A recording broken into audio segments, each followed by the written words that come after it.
So thank you very Okay. much for coming on Mhm. October Red Interviews. I'm Abs. I'm joined by Richard Davis, the son of Mr. Don Davis, who we've spoken to earlier.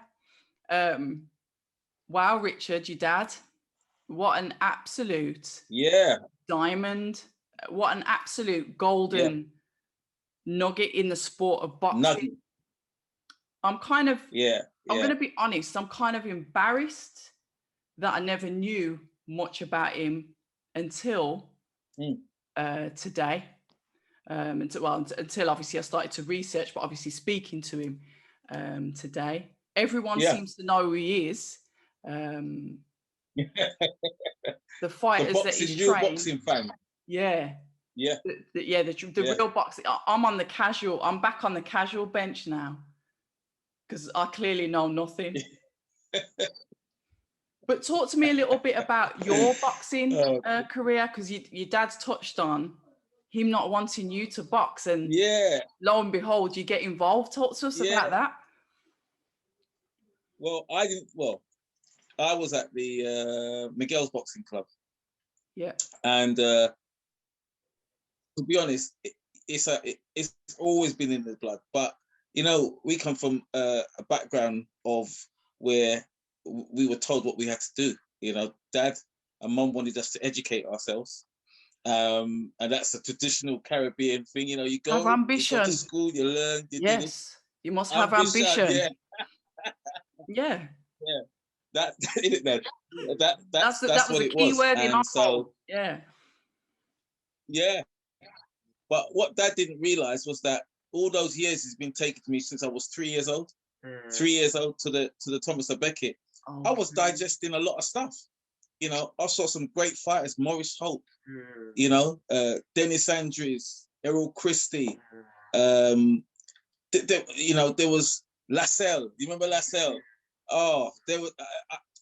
There's so many fighters that passed at that Beckett, and I was the only boy that was there. I used to sit on this little wooden cupboard, and sit and watch all these great, phenomenal boxers came through. Not even from the UK, from the world of boxing in America.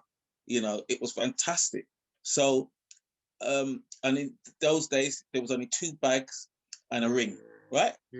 2 bags and 1 ring, and that was everybody had their slots to actually participate and do their training, and watching the sparring was phenomenal. Some great talented.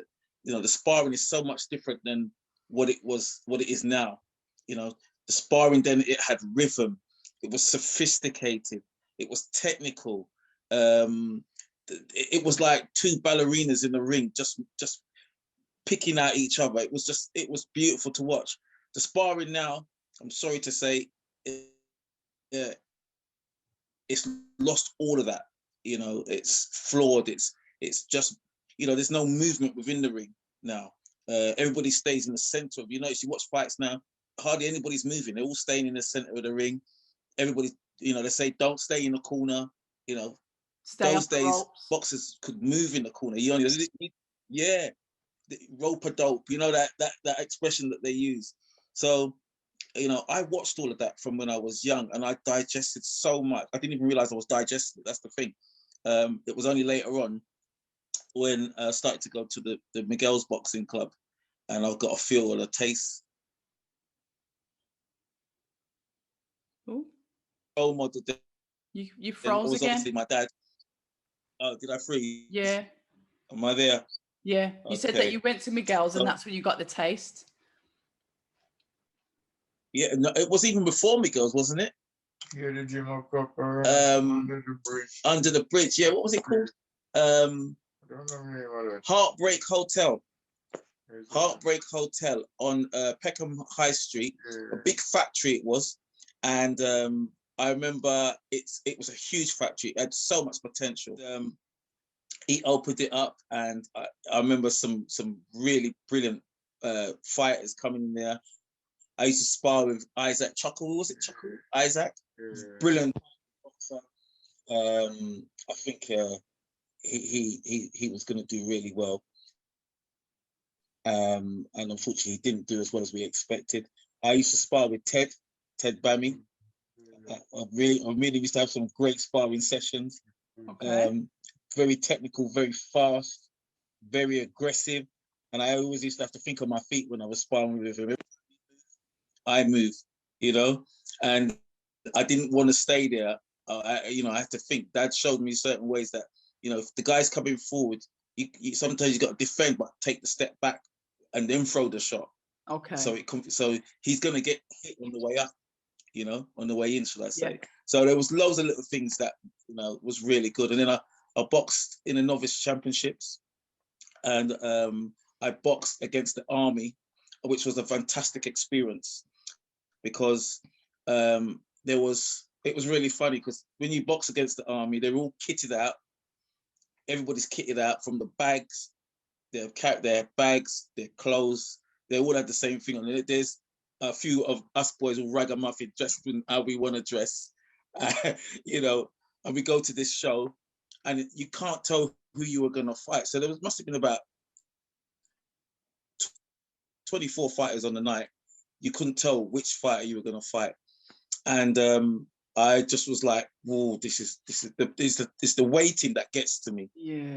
I want to get in there now. I didn't want to wait, 2-3 hours. You're waiting to get on the fight, and you're thinking, "Oh my God," and everybody was winning, so I knew I couldn't lose. I knew there was no way pressure. I was going to be the one that in that team. Yeah, it was lots of pressure, and I stopped my guy in the second round, so it was really good.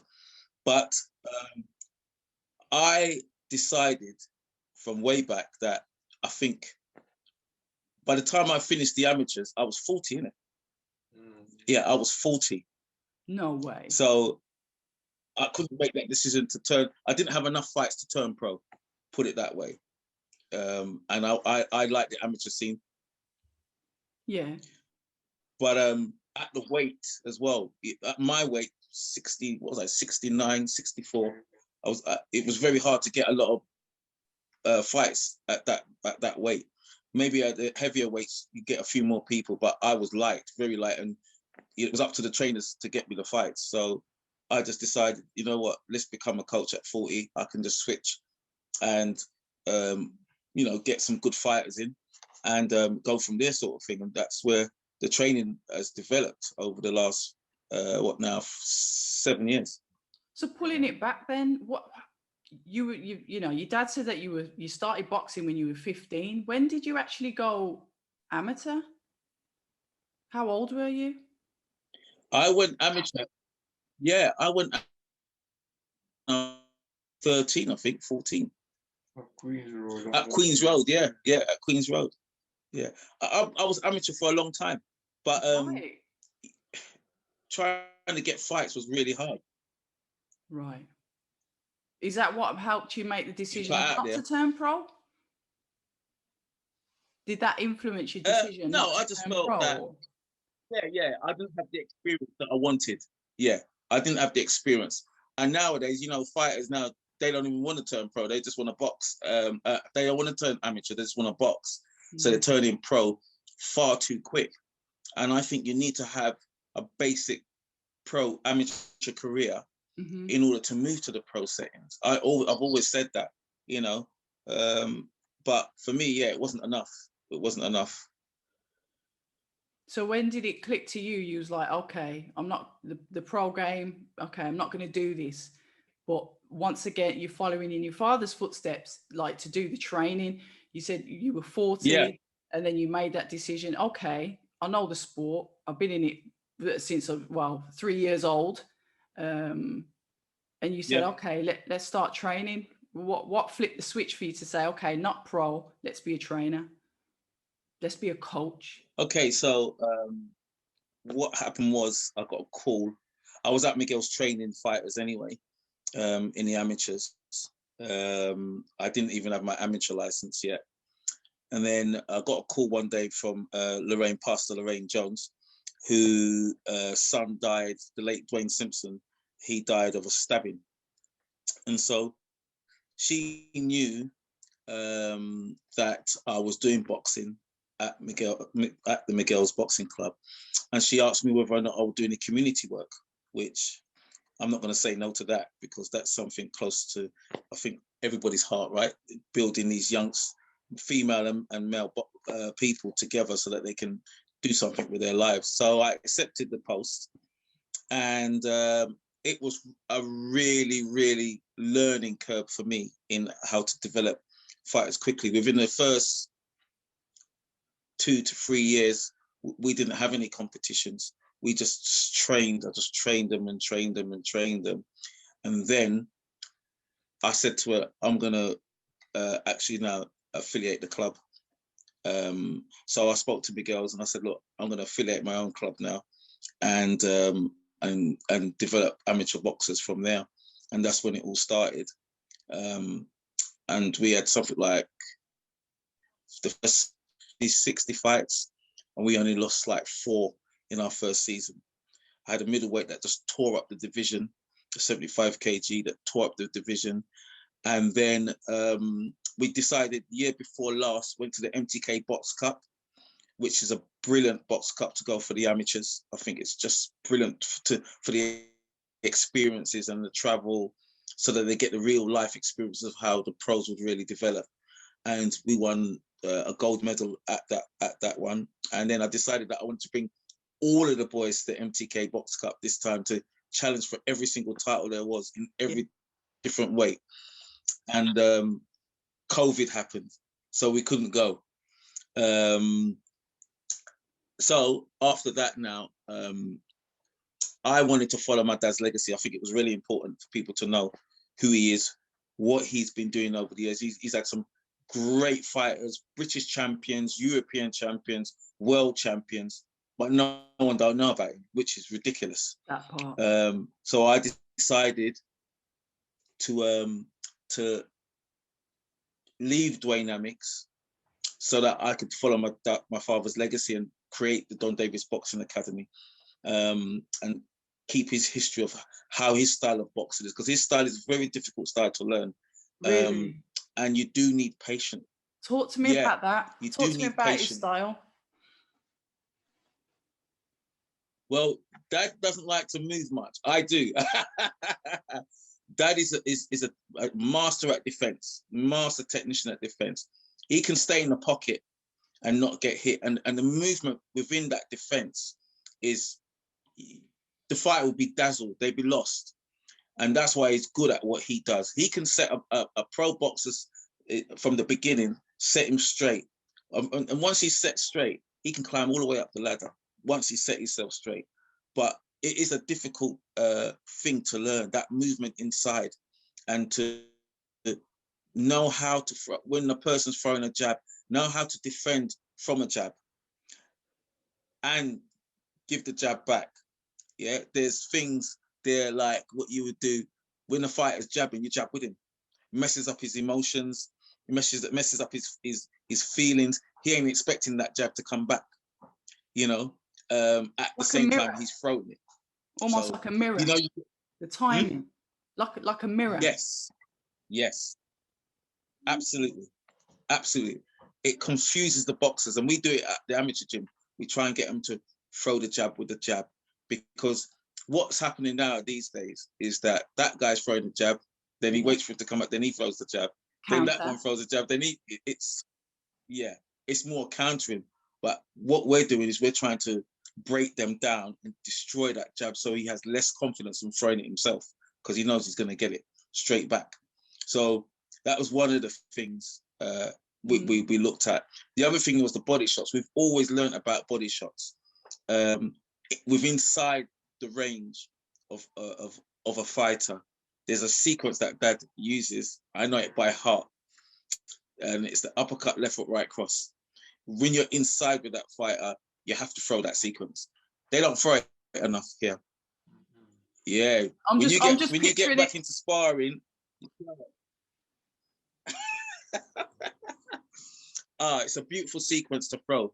And then with that, you can even take the step back if you want, and then throw this much combinations. You can learn, you know. And then, so off of that now, was it 2 years now, 3 years ago, Sugar Ray Leonard came to London, and I met him in London, and we had a great talk, signed autographs and stuff like that, because he was one of my, I wanted to box him from when I was young, when I used to watch him, you know, the dazzling style, hit and not to be hit, that sort of movement, flick your head out and make them miss. Brilliant, absolutely fabulous. And it was really funny because I was talking to a couple of old trainers a few weeks ago, and we was talking about Norman and Raymond Collins. They were twins, and I can tell you now, there was nothing like them. And even if they were to this day, as amateur boys, they didn't even turn pro. They were pound for pound one of the best boxers in the UK. Norman and Raymond Collins. The twins, they were Peckham ABC at the time. Do you remember them? Oh my God. If you saw those two boys box, you would have thought they would have came out of Sugar Ray Leonard's blood. It was just fabulous. Until this day, there's never been, I haven't seen not one amateur fighter dominate like them. But they were fantastic. For whatever reasons, they didn't turn pro. But they were amazing. And I remember sparring with them sometimes, and I was like, oh my God, they're too fast. They were too quick. Their movement was exactly just dynamite. And, you know, it was amazing, absolutely amazing. You know, so now we're at this stage now, COVID is finished. Don Davis Academy is lit. It's lit. It's absolutely going crazy at the moment. I've got boxers from all over. Yeah, we've got a couple of pros that's new pros that are coming in as well, and we're building this great team. But the good thing as well, as you know, we're networking with the coaches that we're around at the moment, and I'm loving talking to them, listening to them about their experiences, and collectively we can be powerful if we just stay together and just keep 100%. keep the mill running, you know. And we can do this. I know we can do this. That's why, you know, Dad's there. You know, at the end of the day, he can look and he can spot a talent from a mile away. Yeah. You know, he can see somebody and say, right, you know what, that one's going to be good.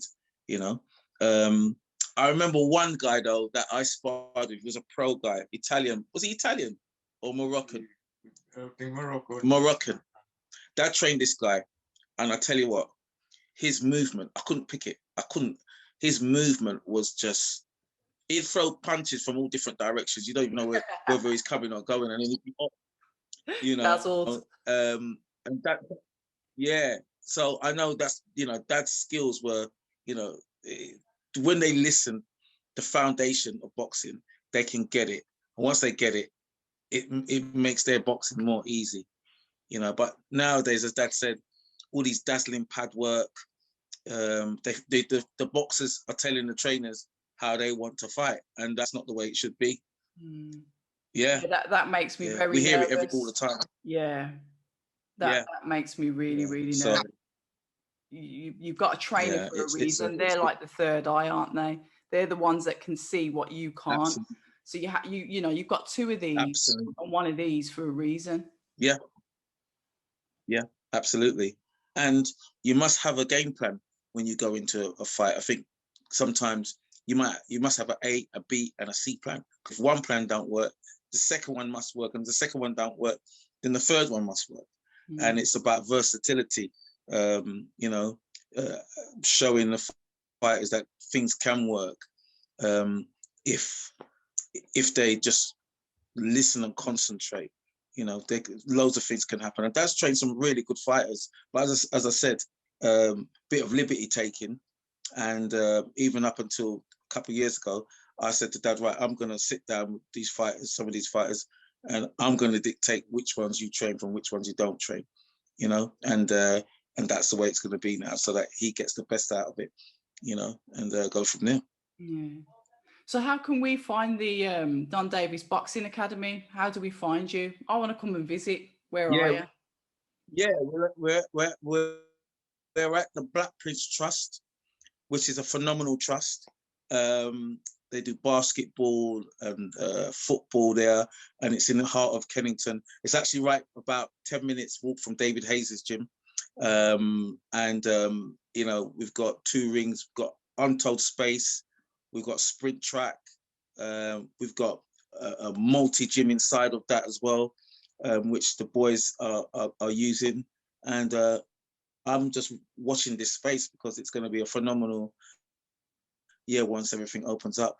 I'm also networking with the Dubai Federation, the Indian Federation, the German Federation of Boxing, so that the amateur boxers, we can have our own pool of international boxers, what we can work with, not when somebody tells us to, what we can develop.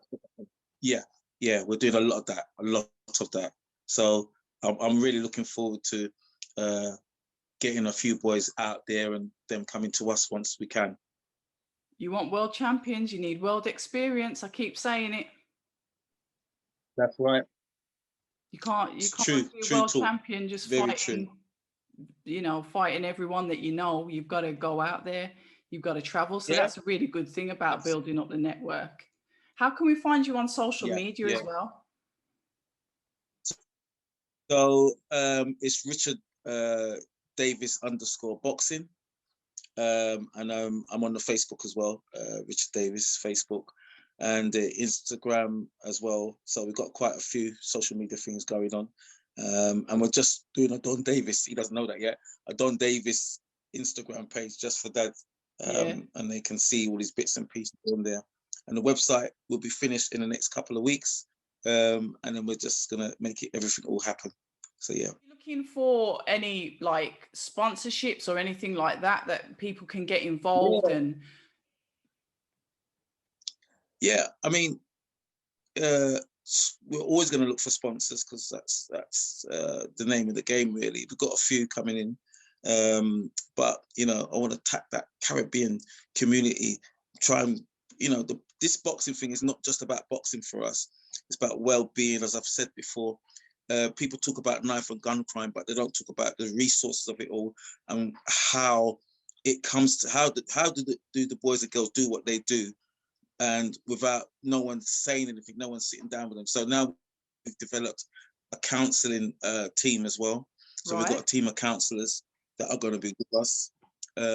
They will begin in the next couple of weeks, and because you need in sport. You need counsellors. You need to see what these kids are doing, and so we've formed that, and we're going to make it happen this year. You know, we've done quite a lot of work over the years with the mental health, special needs. I've got a contract with one of the NHS trusts for special needs, and all sorts. So we're just bringing the spirit of boxing for everybody, and hoping that it will save them for whatever conditions or minds they're in. So yeah. Oh, that is absolutely fantastic. That's brilliant stuff, and that's what you call paying it forward to the community and putting things across to a vast number of people. You're not just pigeonholing and saying you want certain types. You're like, no, let's open this up. Counselling, that's not something I don't know. I haven't heard of a counselling service being linked to boxing, so that's something new for me. So that's really positive as well. Like you said, special needs, reaching out for people that maybe need reasonable adjustments, but your door's open, and that's really positive.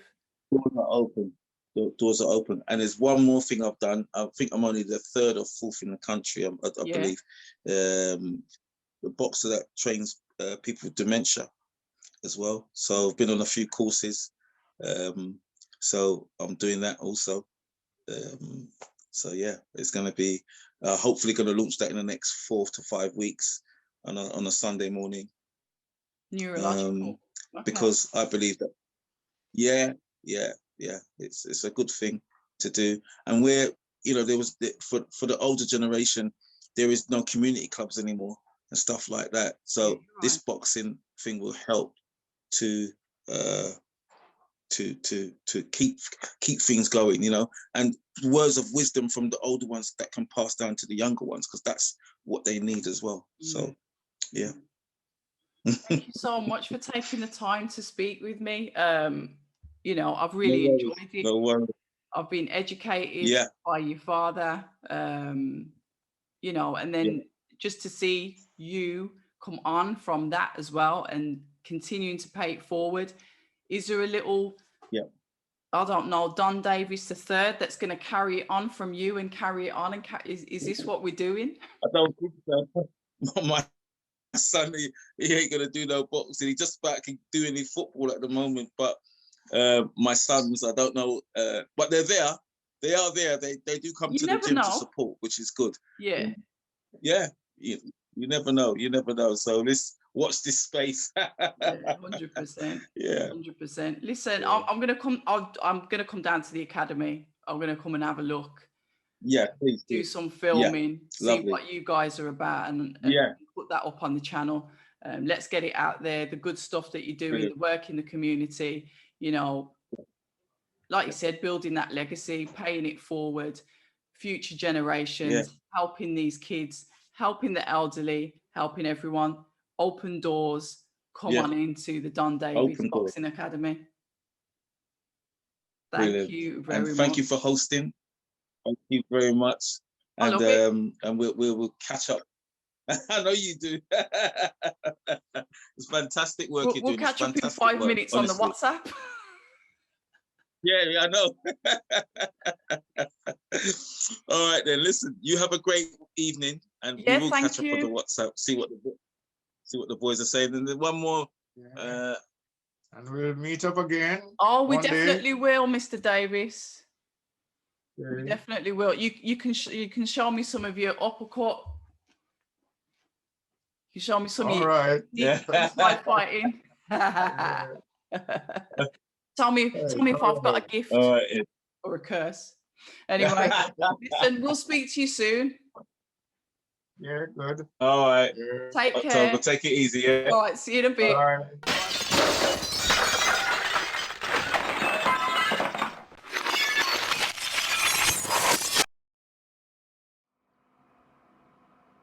October Red on YouTube. Don't forget to like, subscribe, and hit the bell for notifications. And don't forget, at October Red, we stay ready.